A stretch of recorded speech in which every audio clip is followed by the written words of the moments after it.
कुल रीत सदा चली आई, प्राण जाए पर बचन न जाई। ये चौपाई कब, क्यों और कैसे, किस लिए कही गई थी? ये राजा दशरथ जी जब युद्ध में गए तब कैकेयी माता ने उनके प्राण बचाए थे, उनका सारथी बनकर। तब वो राजा दशरथ जी उनकी चतुराई से और उनके भाव से और उनके प्राण बचाए इस बात से बहुत प्रसन्न थे। तब उन्होंने कैकेयी माता को ये 2 वरदान दिए। तब कैकेयी माता ने कहा समय आने पर मैं मांग लूंगी ये 2 वरदान, लेकिन वचन भी लिया था कि मुझे वचन दीजिए कि जब ये 2 वरदान मैं मांगू तो आप पीछे ना हटें। तभी ये राजा दशरथ जी ने ये चौपाई कही थी उस समय कि एक राजा का वचन है, रघुकुल रीत सदा चली आई, प्राण जाए पर वचन कभी न जाई।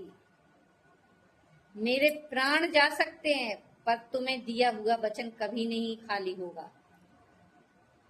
तुम कभी भी अपने 2 वरदान मांग लेना और कुछ भी मांग लेना, ये राजा दशरथ कभी पीछे नहीं हटेगा।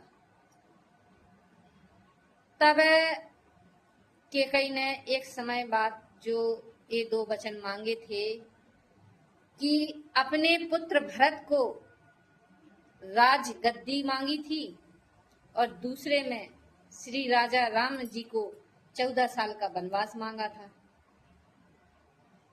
तो तब दशरथ जी ने ये दोनों वरदान दे दिए कैकेयी माता को, क्योंकि उन्होंने वचन जो दिया था।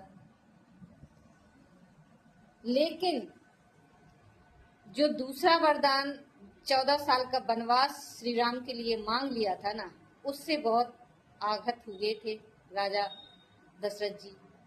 उस समय उनके प्राण ही निकल गए। वचन तो उन्होंने दे दिया, लेकिन वचन के साथ साथ अपनी जान भी दी थी, क्योंकि श्री राम जी में दशरथ जी के प्राण बसते थे। अब एक चौपाई उन्होंने कहा था और एक वचन भी दिया था कैकेयी माता को, तो वो तो पूरा करना था ना, चाहे बेशक ही प्राण चले जाएं। तभी तो इस चौपाई में कहा गया है कि प्राण जाए पर वचन न जाए। तो वचन को नहीं जाने दिया, प्राण चले गए।